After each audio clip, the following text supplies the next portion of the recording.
Il est 13h sur Al-Oula. Bonjour et bienvenue dans ce premier rendez-vous d'information de la journée. Voici le sommaire.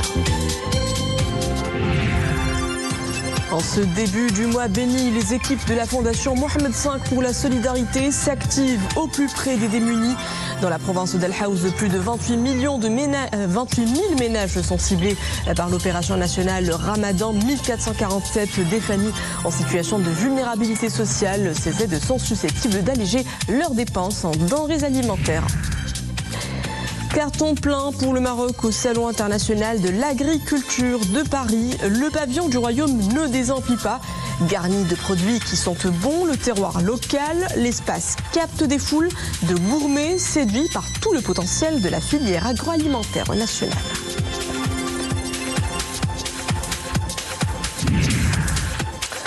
Puis nous irons à Qasr el-Kbir où le mois de Ramadan se vit dans la plus grande convivialité.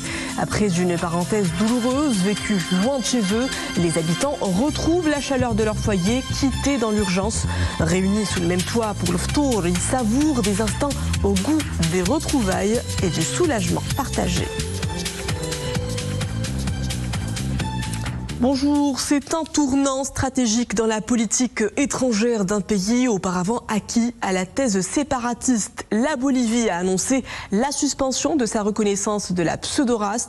La Paz défend un tout contact officiel avec l'entité dénommée République arabe sahraoui démocratique, relevant que celle-ci n'est pas reconnue comme État membre de l'Organisation des Nations Unies.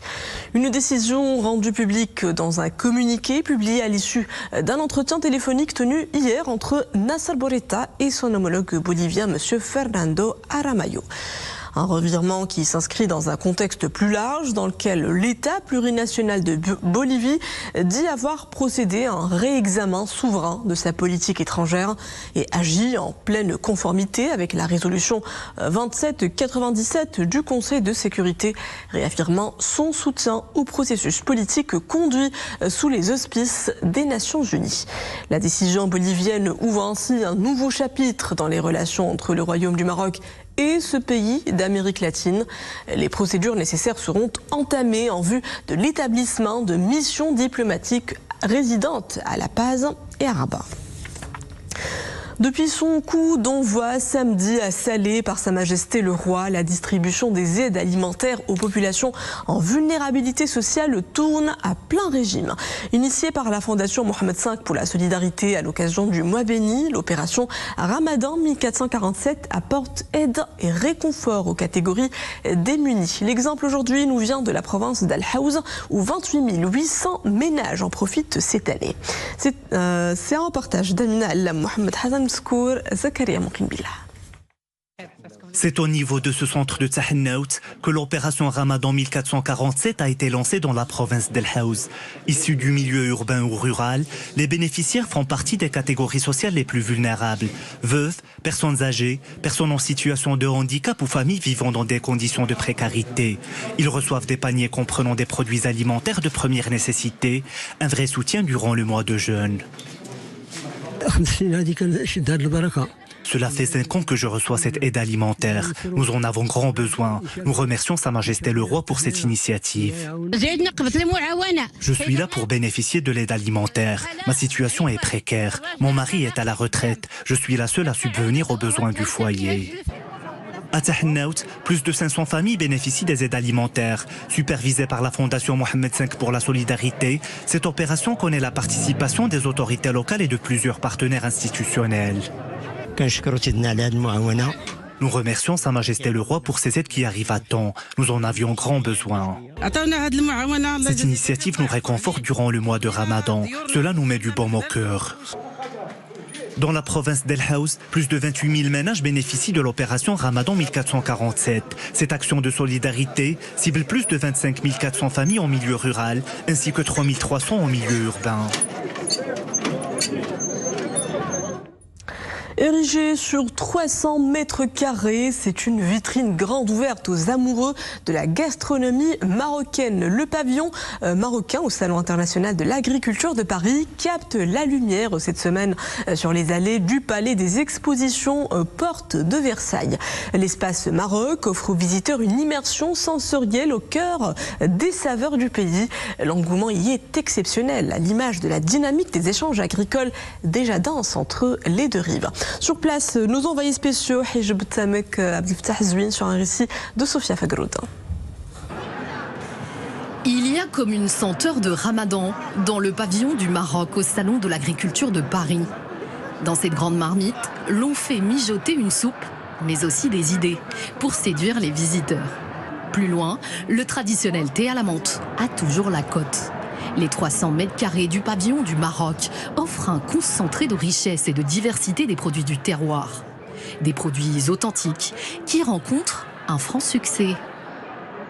Nous, avec mes frères, on vient de Casablanca. On a vécu toute notre vie là-bas. Les dates Medjool ou même les bouffées gousses, c'est ça. On connaît un petit peu, plutôt les Medjool. Les produits marocains, c'est des produits qu'on a vus toute notre vie. Et on est très content de les voir au Salon de l'agriculture cette année. En fait, on est venu parce qu'on voulait acheter de l'huile d'argan pour m'en mettre sur ma peau. Et puis là, on a goûté la amlou, on connaissait pas. C'est délicieux, hein, c'est bien. Donc ça sent vraiment très très fort l'amande. Ouais, on va acheter ça parce que c'est pour goûter, c'est bon. Voilà, c'est une coopérative féminine. Justement, les coopératives féminines rurales constituent plus de 60% des exposants. Au total, ce sont 30 groupements de producteurs représentant 46 coopératives et plus de 740 petits agriculteurs marocains qui sont présents à ce rendez-vous agricole incontournable à Paris. Les visiteurs me demandent souvent les ingrédients de la harira, pareil pour la pastilla. Nous leur présentons aussi du safran, de l'argan, des produits du terroir marocain. Je suis ici pour présenter l'une des spécialités de la province de Chefchaouen, les plats à base de légumineuses, et les visiteurs s'y intéressent beaucoup. Je vends des huiles végétales comme l'huile d'argan, l'huile de sésame, l'huile d'amande ou l'huile de lin.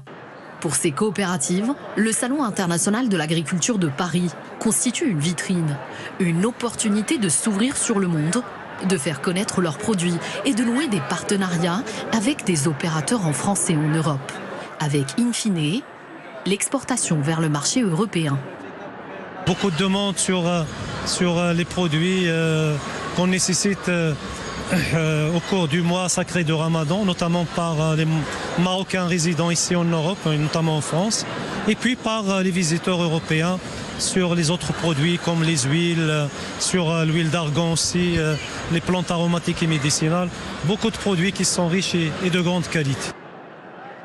En pot ou en sachet, ce sont plus que des produits du terroir marocain. Ce sont des bouts d'histoire d'hommes et de femmes qui ont au fil des siècles façonné un savoir-faire et une culture qui participent pleinement à l'identité marocaine. Page Monde, 4 ans, jour pour jour, se sont écoulés depuis le début de l'invasion russe en Ukraine, le 24 février 2022. Les frappes russes ont fait au moins des centaines de milliers de morts et de blessés en Ukraine. Les négociations diplomatiques entre Kiev et Moscou, amorcées en 2025 sous l'égide des États-Unis, n'ont pour l'heure pas permis d'arrêter les combats. La chef de la Commission européenne, Ursula von der Leyen, est arrivée aujourd'hui en Ukraine, à laquelle elle veut manifester le soutien de l'Union européenne pour que la paix soit rétablie. La nature se déchaîne aux États-Unis, jusqu'à 90 cm de neige tombée par endroits. Une tempête d'une ampleur rare traverse une grande partie du nord-est américain. Plusieurs États sont paralysés et avec eux le quotidien de plus de 40 millions de personnes. Plus de 200 000 foyers sont privés d'électricité dans le Massachusetts. Une tempête exceptionnelle qui perturbe également le trafic aérien. Plus de 6 000 vols ont été annulés hier au niveau des aéroports de New York, Boston et Philadelphie. Et les perturbations se poursuivent encore aujourd'hui avec déjà près de 2000 annulations. Dans le monde, les Gazaouis vivent le mois sacré de Ramadan dans un territoire en ruine. Malgré le climat de destruction, la tradition du Messaharati persiste. Le Messaharati est de retour, vous le voyez sur ces images. Le jeune homme parcourt chaque nuit à l'aube les rues de la ville palestinienne. Environ 1 heure avant la prière d'Al-Fajr, en tenant des chants religieux pour réveiller les habitants afin de prendre le suhour. Une figure de résistance et un symbole de solidarité spirituelle. Le Messaharati demeure une marque des nuits de Ramadan à Gaza. Il vient apporter un sentiment de normalité malgré la dévastation.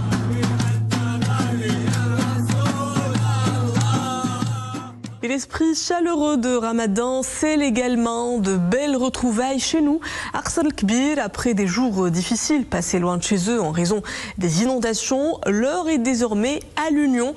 En ce mois de Ramadan, les familles retrouvent leur foyer dans la convivialité. Le moment du ftour cette année a une saveur particulière, celle du soulagement. Hamza Al-Khdar, Younes Laouni, Asma Al-Harhour avec Iman Ablou et Hayat Fakhri. Le crépuscule annonce l'appel à la prière d'Al-Maghrib. Yassine Jmen nous accueille chez lui pour la rupture du jeûne. Un rassemblement de familles qui réchauffe les cœurs après l'épreuve des inondations qui ont touché de plein fouet la province d'Arsal Kbir.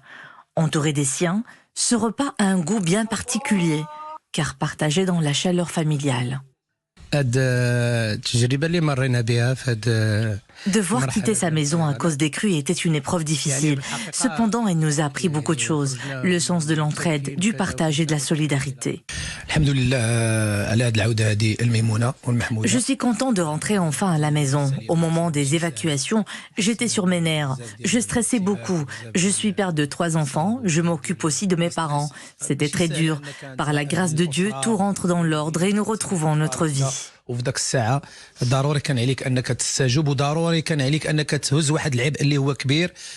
Un retour à la vie normale qui coïncide avec l'avènement du mois béni. Une période privilégiée pour passer du temps en famille et renouer avec les traditions ramadanesques. C'était vraiment pénible de quitter la maison, mais ça m'a appris à être plus dans la patience et la résignation. Je suis contente de rentrer à la maison, de reprendre les cours à l'école et retrouver mes amis. J'ai aussi beaucoup appris. Après la rupture du jeûne, Yassine et ses fils se préparent pour les prières des Tarawih. Pour cela, direction la mosquée Sidi El-Hezmiri, qui a tout récemment ouvert ses portes aux fidèles. Ici, l'ambiance est spirituelle et rappelle que toute épreuve est rétribuée. On termine avec un mot de football. Ghanem Seif, le capitaine des Lions de l'Atlas, annonce sa retraite internationale. Porter les couleurs du Maroc et en être devenu le capitaine restera le plus grand honneur de ma carrière. Ce sont les propos du numéro 6 des Lions de l'Atlas dans son message d'adieu. Formé à l'Olympique de Valence en France, passé par plusieurs clubs hexagonaux, Seif s'est construit loin des projecteurs avant d'exploser en Angleterre. Et voilà tout pour ce journal. Merci à vous de l'avoir suivi. Le retour de l'info, c'est tout de suite avec le télédiario qui vous sera présenté par Mariam Mohafed.